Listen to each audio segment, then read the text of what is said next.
بسم اللہ الرحمن الرحیم۔ السلام علیکم ورحمۃ اللہ وبرکاتہ۔ ویلکم میں یوٹیوب چینل حافظ شفیق مدرسہ میں امید کرتا ہوں کہ سب خیریت اور عافیت کے ساتھ ہوں گے۔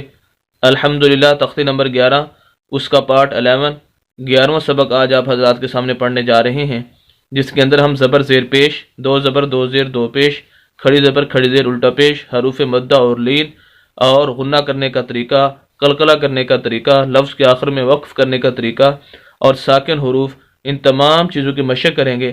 اور ہمارا مقصد چند الفاظ ہی آپ حضرات کے سامنے نہیں پڑھنا ہوتے، بلکہ ان الفاظ سے نکلنے والے جو بھی اصول و ضوابط اور تجویدی قوانین ہوتے ہیں وہ آپ حضرات کے سامنے رکھنا ہوتے ہیں، تاکہ آپ 24 گھنٹوں میں سے صرف 5 سے 7 منٹ نکال کر آپ اس ویڈیو کو سن کر آپ ان اصول و ضوابط کو سمجھ سکیں اور قرآن کی صحیح طریقے سے تلاوت کر سکیں۔ یہ ہمارا مقصد ہوتا ہے۔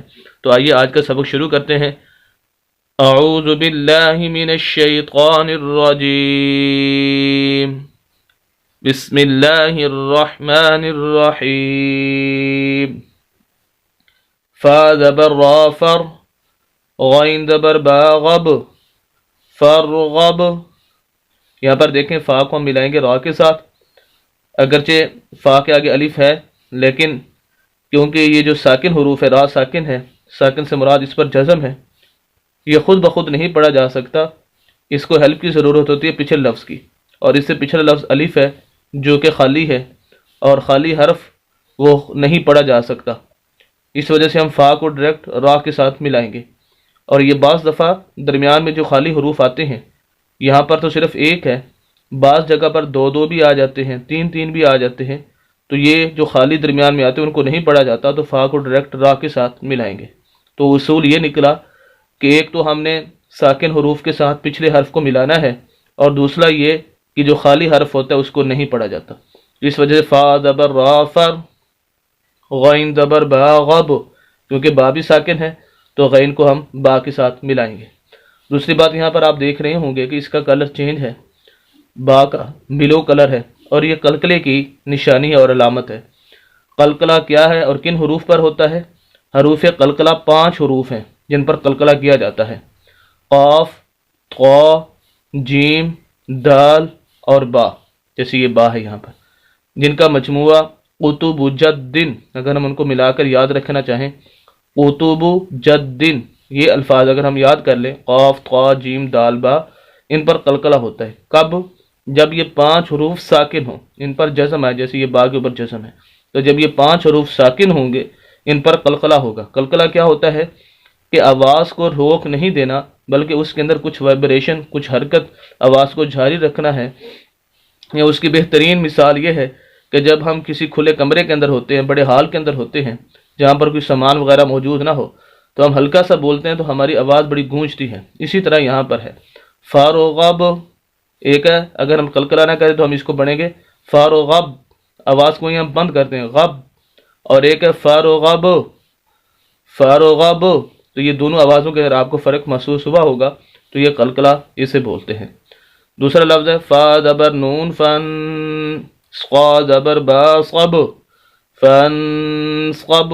باقی تو تقریباً ساری وہی باتیں فرغب والی، لیکن ایک یہاں پر ہے کہ غنہ ہے، فا کو ہم نے نون کے ساتھ ملانا ہے، نون ساکن ہے، اور ساکن اور تنوین جو نون ہوتے ہیں، یہ جن پر تنوین آ جائے یا شد آ جائے ان پر تقریباً جب وہ غنہ ہوتا ہے تو غنہ کہتے ہیں ناک میں آواز لے جانے کو، ناک میں آواز جا کر حرکت کرے گی، وائبریٹ کرے گا ہمارا ناک، فانصب، اور آخر میں قلقلہ بھی کرنا ہے، جیسے پیچھے اس کی تشریح آ چکی ہے، فانصب۔ اگر ہم 2 الفاظ کے اوپر وقف کرنا چاہیں تو وقف کی حالت میں بھی ایسے ہی پڑھے جائیں گے جیسے ہم پڑھ رہے ہیں۔ وجہ اس کی یہ ہے کہ یہ وقف کی جو قانون ہے وہ یہ ہے کہ آخری حرف کو ساکن کرنا ہوتا ہے، جہاں بھی وقف کرنا ہے، سانس توڑنا ہے، آخری حرف کو ہم نے ساکن کرنا ہے۔ تو یہاں پر پہلے سے ہی با بھی ساکن ہے، یہ والا با پہلے سے ہی ساکن ہے، تو اس کو مزید ساکن کرنے کی ضرورت نہیں ہے۔ تیسرا لفظ ہے واو زبر نون ون، حا زبر را حر، ون حر۔ یہ آپ دیکھ رہے ہوں گے کہ جس طرح فا زبر نون فن یہاں پر ہم نے غنہ کیا، تو ایسی ہی یہی ہے واو زبر نون ون، یہاں پر بھی غنہ ہونا چاہیے تھا لیکن یہاں پر غنہ نہیں ہے۔ وجہ اس کی یہ ہے کہ نون کے آگے ہا آ چکا ہے، یہ حروف حلقی میں سے ہے، حمزہ ہا، عین ہا، غین خا، یہ 6 حروف حلقی ہیں۔ جب یہ جہاں پر غنہ ہو رہا ہے، غنے کا جو اصول ہے وہ جہاں پر پورا ہو رہا ہے، پایا جا رہا ہے، اگر آگے ان میں سے حروف حلقی میں سے حمزہ ہا، عین ہا، غین خا، ان 6 حروف میں سے کوئی حرف آ جائے تو پھر وہاں پر غنہ نہیں ہوتا، جیسے یہاں پر ہے۔ تو ہونا تو یہ چاہیے تھا واو زبر نون ون، لیکن اگر ہا آ گیا ہے، اس وجہ سے ہم یہاں پر غنہ نہیں کریں گے۔ واو زبر نون ون، ہا زبر را حر، ون حر، وقف کی حالت میں بھی ایسے ہی پڑھا جائے گا۔ آخری لفظ اس لائن کا حمزہ زبر خا اخ، را زبر را، اخ را، جیم زبر جا، اخراجا۔ اگر ہم یہاں پر وقف کرنا چاہیں تو آخری حرف جیم کو ہم ساکن کریں گے، جیسے پیچھے یہ ساکن پہلے سے ہی موجود ہے، لیکن اس کو اگر ہم ساکن کریں گے، اس پر بھی جزم اس طرح کی لے آئیں گے تو اس کی زبر ختم ہو جائے گی، تو وقف کی حالت میں یہ لفظ پڑھا جائے گا اخرج، اخرج، اس طرح وقف ہوگا۔ تو یہ تھے چند اصول و ضوابط جو ان الفاظ سے آپ حضرات کے سامنے ذکر کیے گئے۔ امید کرتے ہیں کہ بخوبی ان اصول و ضوابط اور قوانین کو سمجھ چکے ہوں گے۔ مزید اسلامی ویڈیوز کے لیے اور قرآن کو صحیح تجوید کے ساتھ پڑھنے کے لیے ہمارے یوٹیوب چینل حافظ شفیع کو ضرور سبسکرائب کیجیے، صدقہ جاریہ سمجھ کر شیئر بھی کیجیے۔